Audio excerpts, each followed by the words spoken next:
تو وہ مجھ سے کہنے لگے حماد، میں نے ہاں ابا، کہ بیڑی لگا دے مجھے. میرے والد صاحب بھی بیٹھے تھے. تو میں نے کہا ابا تمہیں سانس کی پرابلم ہے، بیڑی نہ پیو، ڈاکٹر نے منع کر دیا ہے. میرے باپ نے بڑے سخت لہجے میں مجھ سے کہا خبردار، میرے باپ جو مانگے انکار نہ کرنا. یہ زہر بھی مانگ رہے ہیں تو دو، اگر ان کی خواہش بیڑی پینے کی ہے تو پلاؤ، اگر ان کے علاج میں لہو بھی دینا پڑا تو ان کا بیٹا بھی لہو دینے کے لیے زندہ ہے. زندہ آباد زندہ.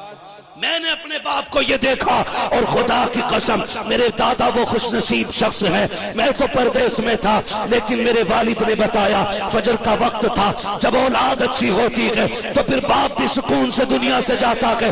میرے والد کہتے ہیں جب دادا کی تمہارے طبیعت خراب ہوئی، رات کو سناٹے میں طبیعت بگڑنا شروع ہوئی، کہتے میں نے عشاء کی نماز نہیں پڑھی تھی، میں ابا کا سر گود میں لے کے بیٹھ گیا. میرے والد حافظ بھی ہیں، قاری بھی ہیں، عالم بھی ہیں، فاضل بھی ہیں، مفتی بھی ہیں، ڈاکٹر بھی ہیں، ساتھ مفتی اعظم کے مرید و خلیفہ بھی ہیں. کیا عظمت میرے باپ کو رب نے عطا کی ہے.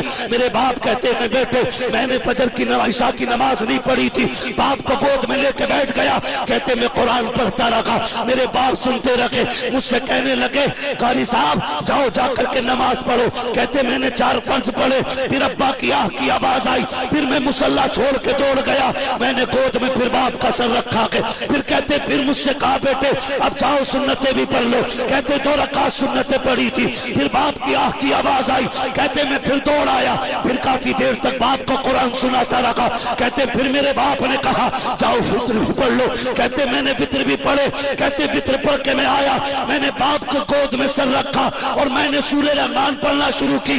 کہتے مجھے یاد ہے جب میرے باپ آخری سانسیں لے رکھے تھے تو بے بسی کے ساتھ نہیں بلکہ کلمہ پڑھتے جا رکھے تھے، دنیا سے رخصت ہو رہے. بابا